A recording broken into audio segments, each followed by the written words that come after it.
पाकशाला हिंदी में आपका स्वागत है। आज हम बना रहे हैं अलसी, बादाम और नारियल के लड्डू। इन्हें हम बिना चीनी, बिना गुड़ और बिना चाशनी के बनाएंगे। इस वीडियो में हम अलसी और बादाम से होने वाले फ़ायदों के बारे में भी जानेंगे। तो बनाना शुरू करते हैं। मैंने 1 कप अलसी के बीज लिए हैं। इन्हें लो टू मीडियम आंच पर चलाते हुए भूनेंगे। अलसी में ओमेगा 3 बहुत ज़्यादा होता है। ये डिप्रेशन, एंजाइटी को दूर करने में मदद करता है और मूड अच्छा रखता है। यह ब्लड शुगर, ब्लड प्रेशर और कोलेस्ट्रॉल को नियंत्रण में रखता है, जिससे हार्ट अटैक, स्ट्रोक और कैंसर का रिस्क बहुत कम हो जाता है। इसे खाने से जोड़ों में दर्द, आर्थराइटिस और ऑस्टियोपोरोसिस का रिस्क बहुत कम हो जाता है। फाइबर अधिक होने के कारण इसे खाने के बाद जल्दी भूख नहीं लगती और वजन भी कम होता है। इससे कॉन्स्टिपेशन भी दूर होता है। हमारी अलसी चटकने लगी है और फूल चुकी है। हमें अलसी को इतना ही भूनना है। ज़्यादा भूनने से अलसी में कड़वापन आ जाता है। अब बादाम भून लेते हैं। मैंने 1 कप बादाम लिए हैं। इन्हें कम आंच पर चलाते हुए भूनेंगे। बादाम में प्रोटीन के साथ साथ विटामिन ई बहुत ज़्यादा होता है, जो हमारे ब्रेन के लिए और स्किन के लिए बहुत ज़रूरी है। इसे खाने से याददाश्त बढ़ती है और नई नई चीज़ें सीखने समझने की क्षमता बढ़ती है।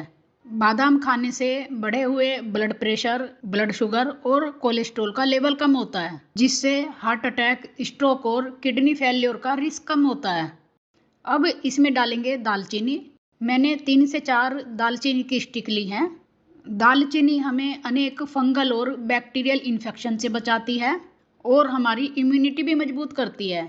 यह बढ़ा हुआ ब्लड प्रेशर और ब्लड शुगर भी कम करती है और वजन भी कम करती है। अब इसमें डालेंगे काली मिर्च। मैंने 1 चम्मच काली मिर्च ली है।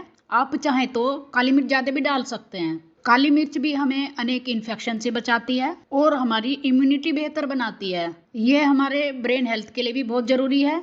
यह भी ब्लड प्रेशर और ब्लड शुगर को मैनेज करती है और हार्ट अटैक और कैंसर जैसी बीमारियों का रिस्क कम करती है। सभी सामान को भूनना इसलिए ज़्यादा ज़रूरी है क्योंकि भूनने से इसकी नमी खत्म हो जाती है। यदि हम इसे बिना भुने बनाएंगे तो हमारे लड्डू ज़्यादा दिन नहीं चलते, जल्दी ख़राब हो जाते हैं। अब भून लेते हैं नारियल। ये मैंने सूखा हुआ नारियल लिया है 1.5 कप। इसे भी मीडियम आंच पर चलाते हुए भुनेंगे। हमें नारियल को इतना ही भूनना है कि इसमें से एक अच्छी सी खुशबू आने लगे और इसका हल्का सा कलर चेंज हो जाए। नारियल में हेल्दी फैट होता है और इसमें फाइबर बहुत ज़्यादा होता है। इसे लड्डू में डालने से लड्डू का स्वाद बढ़ जाता है और बच्चे इसे बहुत खुश होकर खाते हैं। नारियल का हल्का सा कलर चेंज हो चुका है और इसमें से बहुत अच्छी खुशबू आ रही है। नारियल भूनकर तैयार है। अब बादाम को पीस लेंगे। आप चाहें तो बादाम को काट कर भी डाल सकते हैं, लेकिन यदि हम इसे पीस कर बनाएंगे तो लड्डू ज़्यादा सॉफ्ट बनते हैं और इसे बच्चे से लेकर बूढ़े तक हर कोई खा सकता है। हमारे बादाम पीसकर तैयार हैं। इसे हमें ज़्यादा नहीं पीसना है। यदि हम इसे ज़्यादा पीसेंगे तो बादाम का तेल निकलने लगता है। अब बादाम को एक प्लेट में निकाल लेंगे। अब पीसेंगे अलसी। अलसी को भी इसी तरह बारीक पीसना है। अलसी पीसकर तैयार है। इसे भी प्लेट में निकाल लेंगे।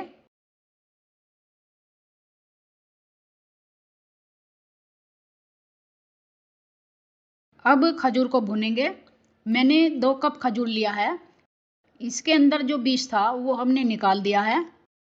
खजूर को हम कम आंच पर लगातार चलाते हुए भूनेंगे। ये मैंने सिरेमिक का पैन लिया है।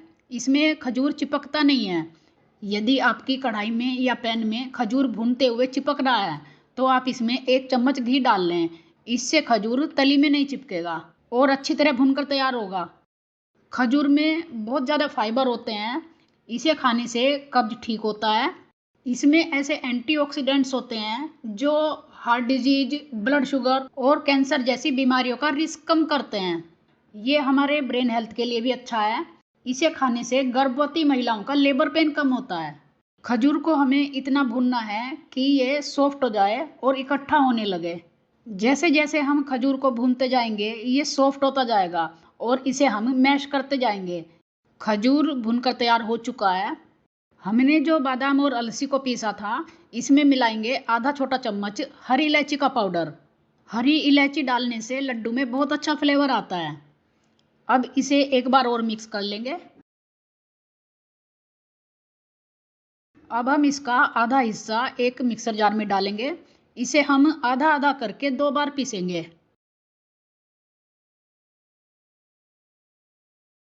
अब इसमें मिलाएंगे भुना हुआ नारियल, इसे भी आधा मिलाएंगे। इसमें डालेंगे भुना हुआ खजूर, खजूर भी आधा डालेंगे। इन सब को हम एक बार अच्छी तरह पीस लेंगे। इसे मिक्सी में पीसने का फ़ायदा यह है कि एक तो ये अच्छी तरह मिक्स हो जाता है और दूसरे इसके लड्डू बहुत सॉफ्ट बनते हैं। अब इसे एक बड़े बर्तन में निकाल लेंगे। जो आधा मिक्सचर बचा था उसे भी मैंने पीस लिया है। इसे एक बार अच्छी तरह मिक्स कर लेंगे। ये हमारा लड्डू का मिक्सचर बनकर तैयार हो चुका है। लड्डू आप अपनी पसंद के अनुसार छोटे या बड़े बना सकते हैं। मिक्सचर का एक छोटा सा भाग हाथ में लेंगे और इसे अच्छी तरह दबाएंगे। जैसे ही लड्डू बंधने लगे, इसे दोनों हाथों से गोल आकार देंगे। और ये देखिए हमारा लड्डू बनकर तैयार है। ये लड्डू खाने में बहुत ही टेस्टी होते हैं और बहुत सॉफ्ट बने हैं। ये देखिए मैं आपको खोल कर दिखाती हूँ, ये बहुत ही सॉफ्ट बने हैं। ये लड्डू जितने सॉफ्ट अभी हैं, बाद में भी उतने ही सॉफ्ट रहने वाले हैं। इन लड्डू को फ्रिज में रखने की ज़रूरत नहीं है।